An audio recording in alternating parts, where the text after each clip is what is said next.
Hello student, you are most welcome to more education classes. दोस्तों, आज मेरे साथ आप करेंगे हरियाणा जी के जो आने वाले सभी कम्पिटिटिव एग्जाम्स जो एचएसएससी ले रही है उन सभी के लिए इम्पोर्टेंट है। तो शुरुआत करते हैं।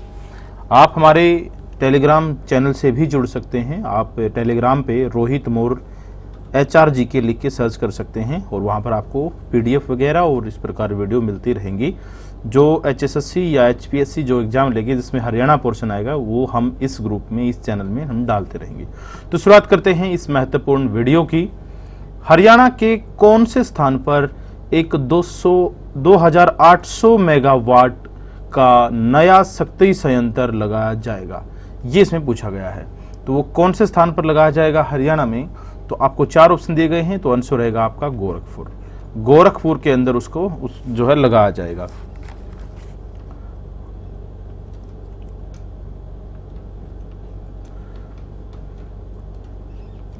तो इसके बारे में कुछ और बातें हम करें तो देखिएगा ध्यान से।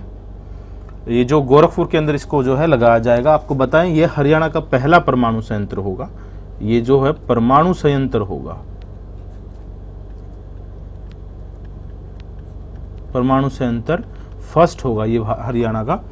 और प्रदेश के फतेहाबाद में गोरखपुर गांव है। ये जो गोरखपुर गांव है ये हमारे फतेहाबाद में पड़ता है, फतेहाबाद में, वहां पर इसको लगाया जाएगा। और आपको बताएं कि प्रदेश के भिवानी या हिसार में दूसरे नाभिकीय विद्युत केंद्र की स्थापना हेतु योजना बनाई जा रही है। अभी उसके लिए कोई नई रूपरेखा तैयार सरकार द्वारा नहीं की गई है। तो आगे बढ़ते हैं।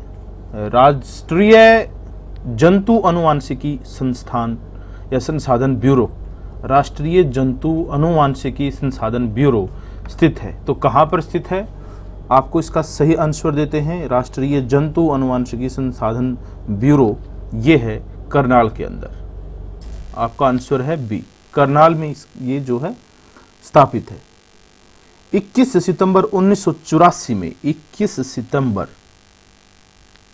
1984, 21 सितंबर 1984 में राष्ट्रीय पशु अनुवांशिकी अनुसंधान ब्यूरो की स्थापना की गई थी। प्रारंभ में ये जो दोनों संस्थान हैं, राष्ट्रीय डेयरी अनुसंधान और ये जो अनुवांशिकी है, ये दोनों के दोनों संस्थान दक्षिणी क्षेत्रीय केंद्र बेंगलोर में स्थापित हुए थे। शुरुआत में जो है ये बेंगलोर में स्थापित हुए थे। और आपको बताएं उसकी स्थापना के बाद जुलाई 1985 में दोनों करनाल में स्थानांतरित कर दिए गए थे। ये संस्थान अस्थायी तौर पर राष्ट्रीय डेयरी अनुसंधान संस्थान परिसर में अभी कार्यरत हैं, वहां पर ये कार्यरत हैं। फिर 1994 में इनको जो है कहीं पर जो करनाल के अंदर स्थानांतरित मकरमपुर में स्थानांतरित कर दिया गया था। इस प्रकार दिनांक 28 नवंबर 1998 को 28 नवंबर 1998 को 28 नवंबर 1998 को राष्ट्रीय पशु अनुवांशिकी संसाधन ब्यूरो के नए भवन का उद्घाटन हुआ था। यह आपको बताएं करनाल के अंदर हैं। इनकी स्थापना 21 सितंबर 1984 को हुई थी बेंगलोर में। फिर 1985 में ये जो है करनाल स्थानांतरित कर दिए गए थे। शुरुआत में ये डेयरी अनुसंधान में ही कार्यरत था, लेकिन बाद में 28 नवंबर 1998 को इसके लिए एक नए जो है भवन का उद्घाटन कर दिया गया था। आगे बढ़ते हैं। हरियाणा में ऊर्जा उत्पादन हेतु उत्तरदायी है। तो हरियाणा में जो ऊर्जा का उत्पादन होता है उसके लिए कौन उत्तरदायी है? तो हरियाणा में ऊर्जा उत्पादन हेतु उत्तरदायी है Haryana power generation corporation limited. Haryana power generation corporation limited, C answer हमारा है हरियाणा ऊर्जा उत्पादन कॉर्पोरेशन लिमिटेड या Haryana power generation corporation limited उत्तरदायी है। आपको इसके बारे में जानकारी दें तो Haryana power generation corporation limited की स्थापना जो है वो वर्ष 1997 में हुई थी। वर्ष 1997 में इसकी स्थापना हुई थी। और उत्तर हरियाणा बिजली वितरण निगम का मुख्यालय भी आपको बता देते हैं। उत्तर हरियाणा बिजली वितरण निगम उपवन, उत्तर हरियाणा बिजली वितरण निगम का मुख्यालय और दक्षिण हरियाणा बिजली वितरण निगम का मुख्यालय आपको हम बताते हैं ये कहां कहां पर है। उत्तर हरियाणा बिजली वितरण निगम का मुख्यालय है पंचकुला के अंदर, पंचकुला में। और जो दक्षिण हरियाणा बिजली वितरण निगम है इसका मुख्यालय है हिसार में, हिसार इसका सही आंसर है। चलिए आगे बढ़ते हैं नेक्स्ट क्वेश्चन की तरफ। हरियाणा का यह लेखक उर्दू पत्रिका भारत प्रताप, एक उर्दू पत्रिका है भारत प्रताप, उसका संपादक था। इनमें से कौन सा लेखक है जो उर्दू पत्रिका भारत प्रताप का जो है संपादक था? तो इसका सही आंसर हमारा इन 4 ऑप्शंस में से रहेगा, तो वो रहेगा आपका बाल मुकुंद गुप्त। बाल मुकुंद गुप्त ए आंसर हमारा सही है इसमें। आपको बताएं, बाल मुकुंद गुप्त का जो जन्म है वो गुड़ियानी गांव में हुआ था।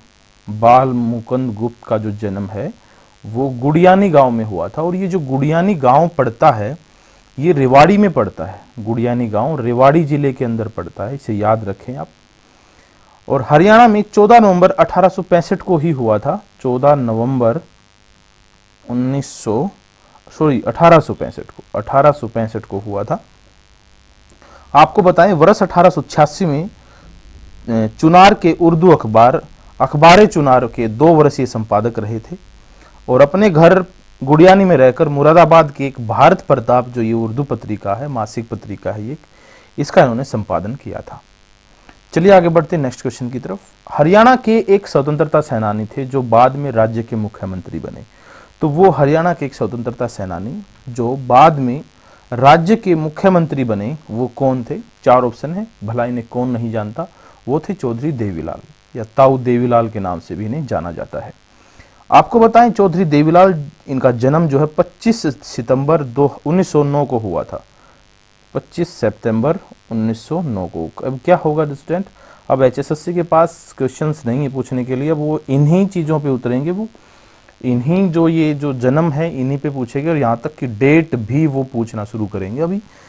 तो 25 सितंबर 1909 को इनका जन्म हुआ था सिरसा जिले के तेजाखेड़ा, या जिसे चौटाला गांव बोलते हैं, चौटाला गांव में हुआ था। सिरसा जिले के चौटाला गांव में हुआ था। और इनकी मृत्यु की अगर हम बात करते हैं तो इनकी मृत्यु 6 अप्रैल को हुई थी, और सन था 2001 में इनकी मृत्यु हुई थी। ये जून 1977 में 21 जून, यहां पे लिख रहा हूं मैं 21 जून 1977, 21 जून 1977 को 68 वर्ष की उम्र में राज्य के 5वें मुख्यमंत्री बने थे। 5वें मुख्यमंत्री, ठीक है, इन्हें याद रखें, ये महत्वपूर्ण तथ्य हैं। और इनके बारे में और बात करें तो ये हरियाणा के सबसे अधिक उम्र के मुख्यमंत्री थे। और ये ताऊ किंग मेकर, देखिएगा ताऊ किंग मेकर की नाम से भी इन्हें जाना जाता है, किंग मेकर। और जननायक भी इन्हें कहते हैं, जननायक के तौर पे भी जाने जाते हैं। शेर ए हरियाणा भी इन्हें कहते हैं, शेर ए हरियाणा। तो ये महत्व कुछ एक नाम थे, जो उपनाम थे, उन्हें जाना जाता था चौधरी देवीलाल को। 1989 में देश के उप प्रधानमंत्री भी ये बने थे। 1989 में देश के उप प्रधानमंत्री।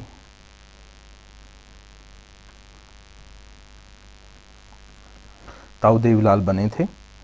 और ये किसानों के नेता के रूप में भी मशहूर हुए। इनकी समाधि दिल्ली में यमुना नदी के किनारे संघर्ष घाट पर बनी हुई है। इनकी जो समाधि है वो संघर्ष घाट पर बनी हुई है, यमुना नदी के किनारे। तो ये क्वेश्चन भी पूछा जा सकता है, तो इन्हें याद रखें। नेक्स्ट क्वेश्चन की तरफ बढ़ते हैं। निम्नलिखित में से कौन सा गांव एक उन 5 गांव में से है जो युधिष्ठिर दुर्योधन से मांगना चाहते थे? तो इसमें पूछा गया है कि कौन सा एक गांव उन 5 गांव में से है जो युधिष्ठिर दुर्योधन से मांगना चाहते थे। तो इसमें जो ऑप्शन दिया गया है, न मेवात था, न करनाल था, न पलवल, वो था आपका सोनीपत। इसके बारे में आपको पूरी कहानी बताते हैं। पांडवों के वनवास के बाद दुर्योधन के पास प्रस्ताव भिजवाया था कि अगर वह 5 गांव उनको दे देते हैं तो वे हस्तिनापुर की राजगद्दी पर अपना दावा छोड़ देंगे, क्योंकि पांडव और कौरव दोनों हस्तिनापुर की राजगद्दी पर अपना दावा ठोक रहे थे। लेकिन बाद में जब पांडवों ने का वनवास समाप्त हुआ तो उन्होंने दुर्योधन के पास एक प्रस्ताव भिजवाया और उसमें कहा कि वो उन्हें सिर्फ 5 गांव को दे दें, 5 गांव उनको दे दे तो वे हस्तिनापुर की राजगद्दी पर अपना दावा छोड़ देंगे। इन 5 गांव में कौन कौन से थे मैं आपको बता देता हूं। सबसे पहला जो था वो था पांडुप्रस्थ। और जो ये पांडुप्रस्थ उस समय का नाम था, यानी अब जो है वो पानीपत है, अब इसी का नाम पानीपत है। जो दूसरा गांव इन्होंने मांगा था पांडुप्रस्थ के अलावा, जो दूसरा गांव इन्होंने मांगा था वो मांगा था सवर्णप्रस्थ। सवर्णप्रस्थ, और सवर्णप्रस्थ जो आज के समय पे सोनीपत के नाम से जाना जाता है।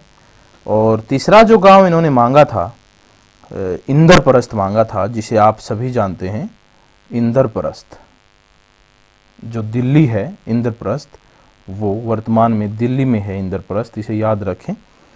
तो वो मांगा था। चौथा जो इन्होंने गांव मांगा था वो था व्याघ्रप्रस्थ, व्याघ्रप्रस्थ।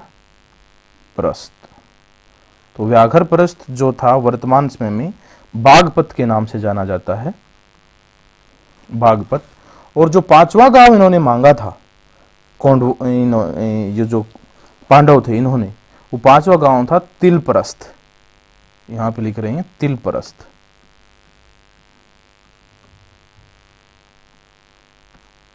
तिलप्रस्थ इन्होंने पांचवा गांव मांगा था। तो इस प्रकार हम आगे बात करते हैं। ये जो तिलप्रस्थ था इसके बारे में बता दें। तिलप्रस्थ जो उस समय का तिलप्रस्थ नाम है, वर्तमान में फरीदाबाद है, फरीदाबाद। तो ये 5 गांव थे जो पांडवों ने मांगे थे। तो उम्मीद करता हूं ये समझ में आए हैं आपको।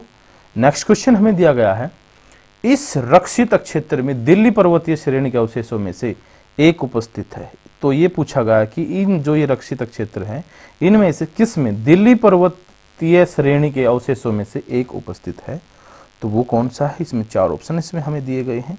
तो हमारा जो सही आंसर इसमें रहेगा वो रहेगा भिंडवास वन्यजीव अभयारण्य, भिंडवास वन्यजीव अभयारण्य, ए ऑप्शन। आपको बताएं भिंडवास वन्यजीव अभयारण्य जिसकी स्थापना हुई थी 3 जून 2009 को, 3 जून 2009 को ये स्थापित हुआ था भिंडवास वन्यजीव अभयारण्य। और झज्जर में ये है, ये भी पूछा जा सकता है कहाँ पर है, तो ये झज्जर में है। और आपको बताएं इसका क्षेत्रफल 411.55 हेक्टेयर है, 411.55 हेक्टेयर है। इसकी मुख्यतः जो इसकी विशेषता है, इसमें जो बतखें हैं, बुगले हैं, स्टॉर्क्स हैं, पानी के अन्य पक्षी भी पाए जाते हैं। यहाँ पक्षियों की लगभग 250 प्रजातियां पाई जाती हैं, लगभग 250 प्रजातियां यहाँ पर पाई जाती हैं। और जो भिंडवास है ये हरियाणा की सबसे बड़ी आर्द्र भूमि है, सबसे बड़ी आर्द्र भूमि हरियाणा की भिंडवास, जो भिंडवास वन्यजीव अभयारण्य यहाँ पे सबसे बड़ी, मैं लिख रहा हूं यहाँ पे, आर्द्र भूमि हरियाणा की। और आपको बताएं यह अभयारण्य अपनी सुंदर झील के लिए प्रसिद्ध है, और यह झील एशिया की सबसे बड़ी तथा विश्व की तीसरी बड़ी झील यहां पर विद्यमान है। तो ये थे आज के कुछ एक महत्वपूर्ण हरियाणा जी के जो मैं आपके लिए लेकर। नेक्स्ट वीडियो में मैं आपको इससे आगे की चर्चा करता हूं। ये वीडियो थोड़ी शॉर्ट है, अगली वीडियो में हम थोड़ी विस्तृत से जानकारी लेंगे और पूरी जानकारी आपको उपलब्ध करवाएंगे। आप हमारे इस टेलीग्राम चैनल से जुड़ना मत भूलिएगा, इस चैनल को ज्वाइन कीजिएगा, शेयर भी करना मत भूलिएगा। टेलीग्राम पे सर्च कर सकते हैं @ लिख के, फिर रोहित मोर HRGK से। वहाँ पे आपको इसकी PDF वगैरह मिलती रहेंगी, हरियाणा जीके के महत्वपूर्ण जो करंट अफेयर हैं वो भी मिलते रहेंगे, PDF मिलती रहेंगी, वीडियो मिलती रहेंगी। उम्मीद है आपको वीडियो अच्छी लगी होगी। अगर आपने अभी तक हमारे YouTube चैनल को सब्सक्राइब नहीं किया है तो जल्द से जल्द सब्सक्राइब कर लीजिएगा, और ताकि आपको आने वाली वीडियो के बारे में इंफॉर्मेशन जल्द से जल्द मिले। धन्यवाद साथियों।